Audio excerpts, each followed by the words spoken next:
Alrighty, so I know a lot of people have been asking me over the past couple months about the CCU and how I feel about it after it's released. People have asked me in my Discord, on my streams, and on my comments.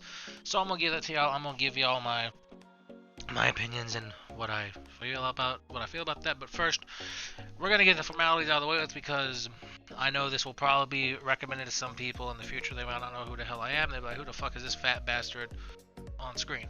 So I am what I like to call a For Honor boomer. I've played For Honor since the beginning of the game, but it's going to show my profile here on screen. Here you go. This is the profile right here. And I am a quote, I guess you could say I'm quote competitive now that I've been competing in more and more tournaments. I am a part of the North American team called Stay Dangerous, and I am also the number 4 Breach player worldwide.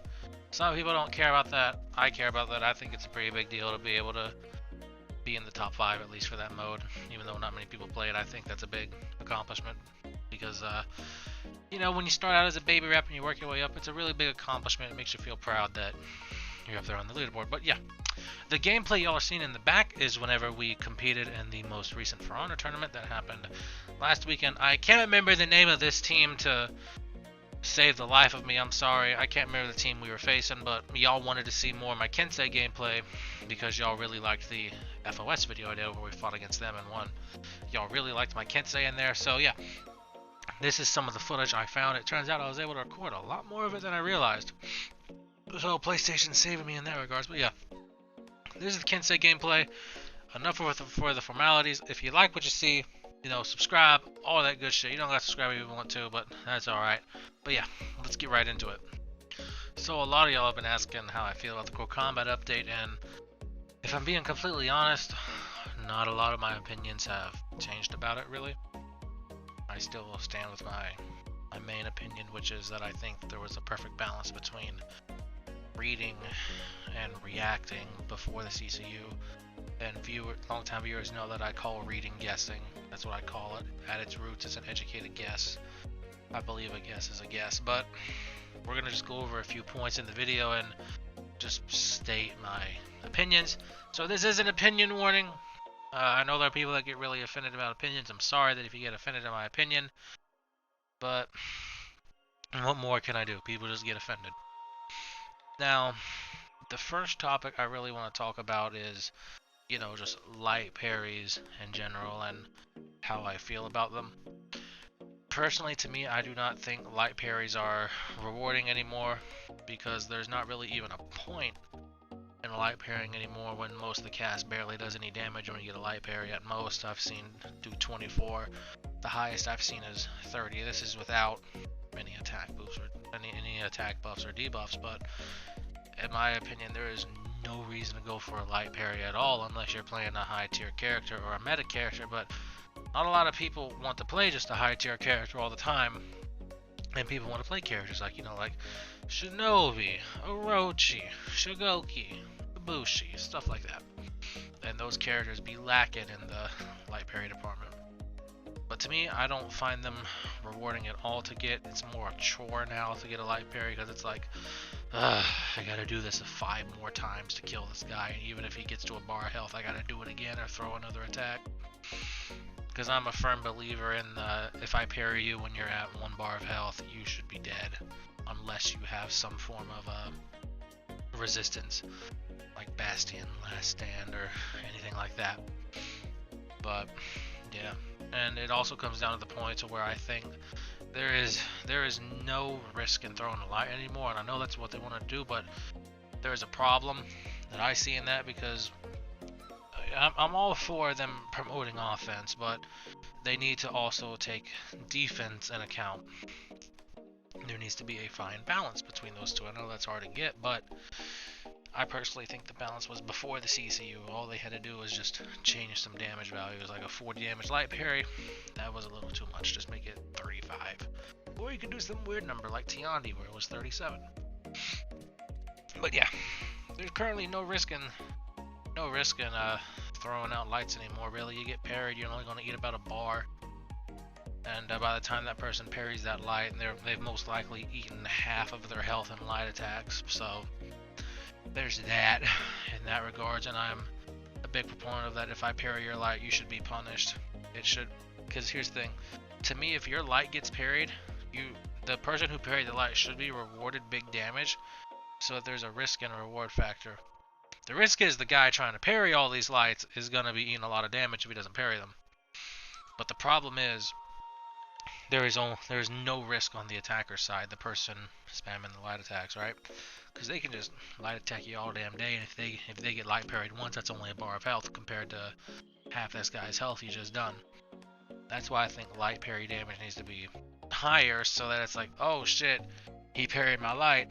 I need to start thinking about other stuff to use in my kit, because that's what a light parry is. It's punishing you for being predictable. It's supposed to be punishing you for being predictable like that.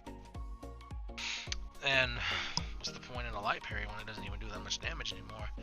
Some light parries can go down to 18 damage. I'm like, come on now. Why is my light parry doing 18 damage? That's mainly a PK issue from what I've heard, but there just needs to be a whole risk and reward factor, you know. That's my biggest issue, because I love light parries. I love them. It's the biggest fuck you to your opponent. That's what it is. But it don't matter when all the meta characters are even stronger and the weaker characters are still weak. That don't matter.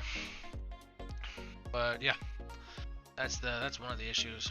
And they just need to up the light parry damage more. I'd be okay with the CCU mainly if they updated or buffed light parries to where if it would do like 30, because that is the biggest reason why I loved Lawbringer the most, was because if somebody was at a bar of health and I light parried them, oh honey, they were dead. That is what I loved about Lawbringer the most, and he fits my playstyle, a defensive playstyle. And that goes into the saying about the playstyle, you know, offense versus defense. People don't want to stare in contests and whatnot, but everybody plays differently. The problem is, though, when you completely ignore one playstyle. Before, you could be offensive and defensive with every character. Now you're forced to be offensive. Look at Lawbringer. Come on now. Look at Lawbringer. Dude has a slow-ass shove as an opener, and he can get hit out of it. Dude was designed from the ground up to be defensive, and now that they want it to be offensive, they completely shafted him and other defensive characters. And then you got characters where their defense is too strong, like BP and Conk. Those two are extremely fucking safe, and they can spam their defensive moves and their attacks all damn day. But yeah, there's that. On to the next one. Now, the next one here comes down to a saying that I've been told throughout my life, or I've heard throughout my life, and I don't know if anybody's heard this, but the saying is, the rich get richer and the poor get poorer. And I think that can pertain to For Honor in terms of the meta and balance, because if you look at the meta, especially in the tournaments, there's always these characters. It was always these characters, and I saw any other people run anything different, they got destroyed. It is BP, Warlord, Kensei, Warmonger, and Scent.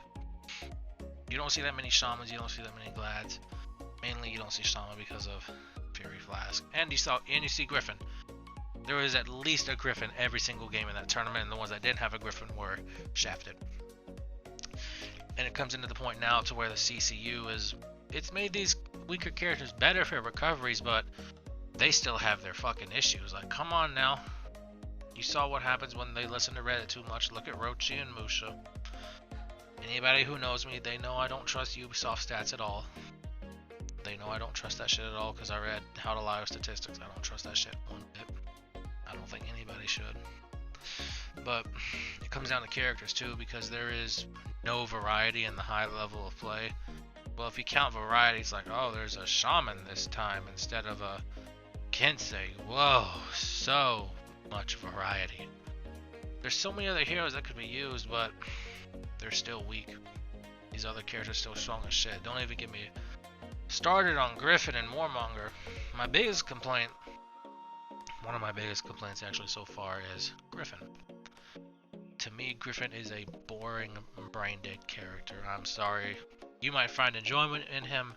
That's cool if you find enjoyment in him. You have your fun, right? But I don't find enjoyment in him at all, and I don't think he's really properly balanced. I think his kick does too much and he has too many options from neutral. Now, granted, he can be punished. He can be punished compared to somebody like BP. But the problem is his kick does a lot of damage. That does 28 damage. And somebody says, oh, you can guard break him for that same amount. No, you can. A majority of the cast do a 24 damage guard break. And his kick can go up to even more. It can go up to 32 with winner's advantage. And the most I got hit with was a 48 damage kick in breach when he had the attack boost. So yeah, let that balance sink in, why don't you? And his iframes, I think he has way too many iframes. And he can do so much stuff because I swear Griffin was meant to be a fucking Wulin. He has soft feints. I swear he has fucking dodge recoveries too. That's what that shit feels like.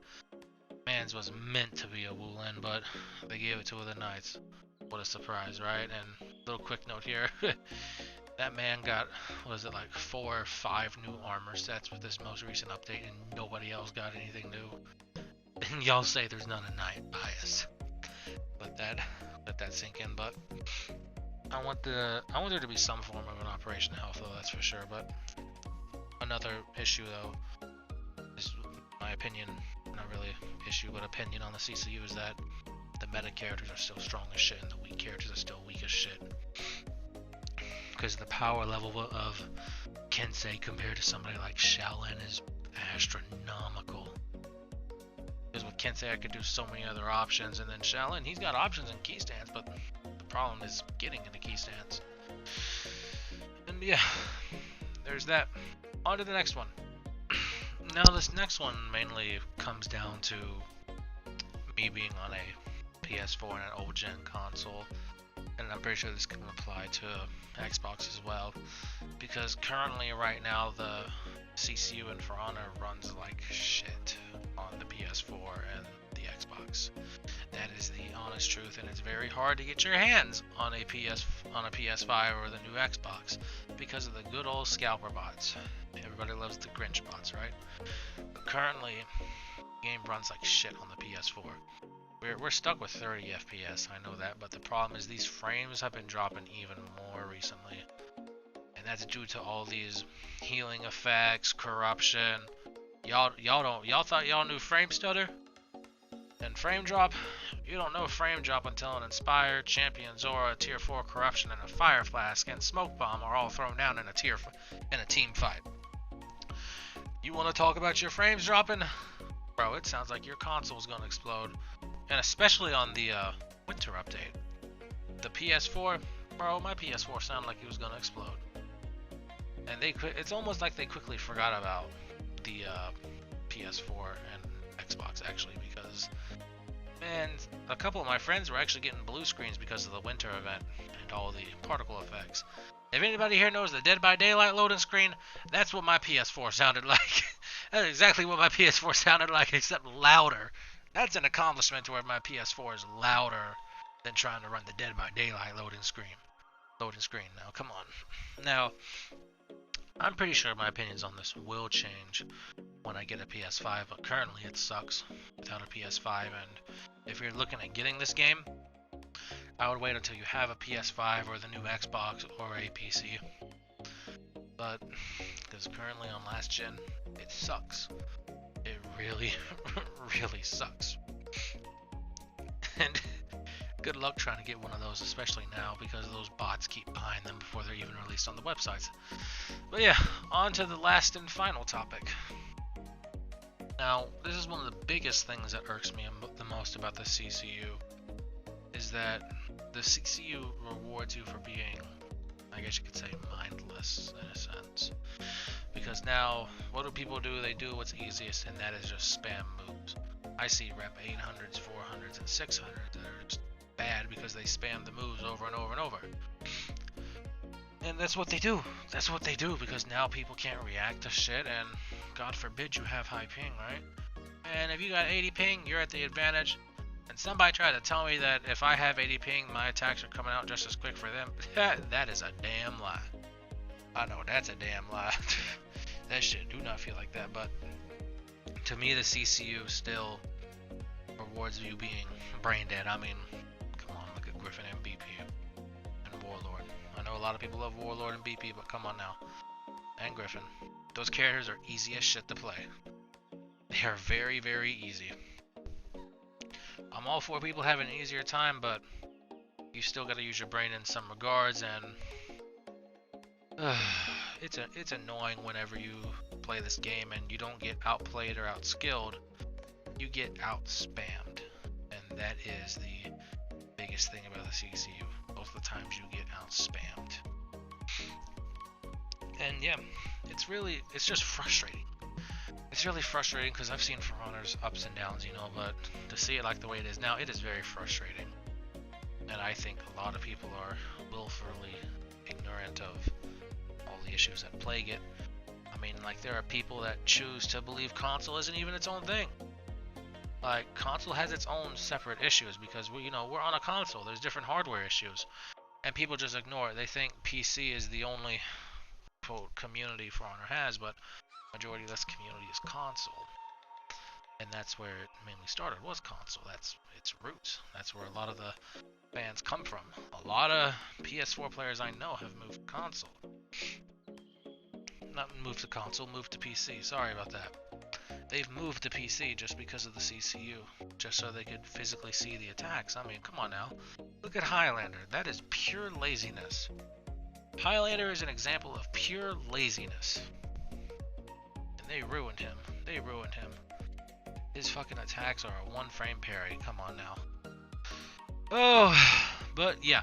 With that being said, these are my opinions on the CCU some months after. I hope you all enjoyed. If you like what you saw, don't forget to subscribe. I stream every day at 10 a.m. EST, and I'll go until about 2 p.m. EST. Now, with that being said, I hope all y'all enjoyed. Don't forget to like and subscribe to become a CO baby. Join our Discord. Join the stream so I can come and talk to you. Have fun. Make some memes. And I'll see y'all in the next one.